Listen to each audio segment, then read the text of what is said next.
Oke, assalamualaikum warahmatullahi wabarakatuh. Kembali lagi bersamaku di channel Gazeki Rameka. Jadi di sini aku bakal bikin video sesuai dengan hari, yaitu hari Kamis atau malam Jumat. Sejak dulu Indonesia dikenal sebagai salah satu negara yang masih lekat dengan hal-hal mistis. Mengapa kisah horor di Indonesia masih dipercayai dan masih beredar di khayalat masyarakat ramai? Yang bikin ini menarik adalah di setiap Nusantara di Indonesia itu masih memiliki kisah-kisah tersendiri atau kisah mistisnya tersendiri. Tersebut dibuktikan dari urban legenda di masing-masing daerah dan masih ditelurkan atau diceritakan turun-temurun. Nah, di video berikut ini ada 7 cerita seram yang sempat viral di Indonesia.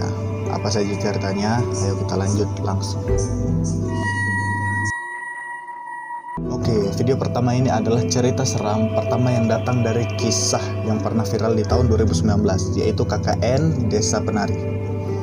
Cerita seram ini diceritakan tentang sekelompok mahasiswa yang sedang melakukan KKN ke desa terpencil di Jawa Timur. Lokasi misterius ini yang mereka kunjungi tersebut kemudian disebut sebagai Desa Penari karena tradisi tari di masyarakatnya lokal yang masih kental dan juga dijunjung tinggi tentunya.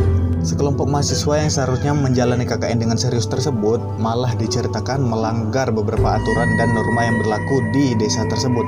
Pun beberapa larangan dan tindakan yang dilakukan mahasiswa tersebut seperti berhubungan seks di tempat terlarang yang dilakukan di desa tersebut dan bersekutu dengan iblis. Dan nama salah satu dari iblis tersebut adalah Badarawuhi. Cerita horor selanjutnya adalah datang dari keluarga tak kasat mata yang sempat viral di Indonesia di forum Kaskus. Seram Kaskus ini diceritakan pertama kali oleh Genta. Nah, kisah ini merupakan pengalaman nyata Genta yang bekerja di kantor sebuah rumah tua yang berada di kawasan Yogyakarta. Nah, ini bercerita pengalaman dia selama bekerja di situ yang melihat beberapa penampakan aneh yang tidak bisa diceritakan oleh otak atau peristiwa di luar nalar. Dia bertemu sosok yang tidak menyenangkan seperti kuntilanak, nenek berkerudung, dan juga anak-anak hingga sinder bolong yang sering mengganggu penghuni kantor saat bekerja di situ. Cerita seram selanjutnya berasal dari bus hantu jurusan Bekasi. Kronologi cerita ini berawal dari Hebosto yang ingin naik bus tersebut dari Bekasi ingin menuju ke Bandung. Awalnya ia tidak menyadari ada kejanggalan-kejanggalan yang terjadi di dalam bis tersebut. Namun lama-kelamaan ia menyadari ada keanehan-keanehan yang terjadi di dalam bis tersebut, seperti muka-muka penumpang yang pucat. Dan sesaat kemudian ia mendengar suara-suara aneh, dan setika tersebut ia mencium bau anyir.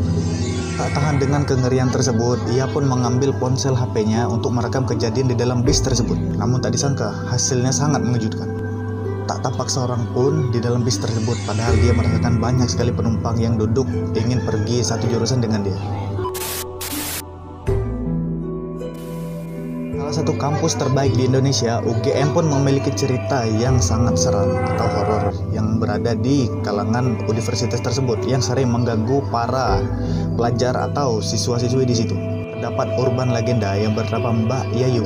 Satu ini kerap sekali menampakkan dirinya di kampus dan sering terlihat pada saat malam hari. Desas-desusnya, Mbak Yayu sendiri adalah mahasiswi di UGM universitas tersebut. Namun, ia terpaksa bunuh diri karena skripsi yang ia buat ditolak oleh kampus tersebut.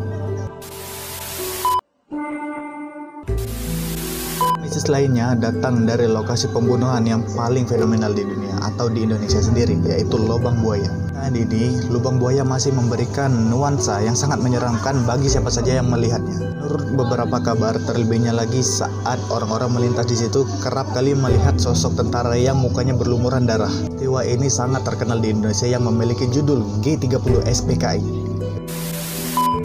Rumah L.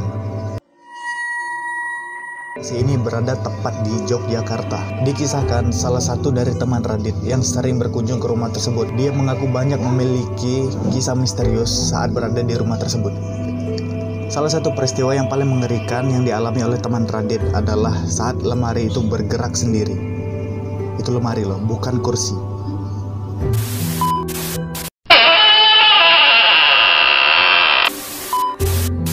dari KKN Desa Penari, di sini juga ada cerita Alas Purwo yang letaknya di Banyuwangi yang sangat viral saat itu. Tempat ini dikenal oleh banyak orang karena ada yang menyebut tempat tersebut adalah tempat kerajaan gaib terbesar yang ada di situ. Bahkan ada juga yang menceritakan orang yang masuk tersebut tidak sempat keluar lagi atau tidak bisa keluar dari tempat tersebut, saking mistisnya. Gimana? Apakah kalian tertarik untuk menuju ke salah satu tempat dari 7 kisah seram yang sempat viral di Indonesia tadi? Jadi itu tadi adalah 7 kisah seram yang sempat viral di Indonesia. Dan aku bakal tetap ngupload video seram di Jumat depan. Oke.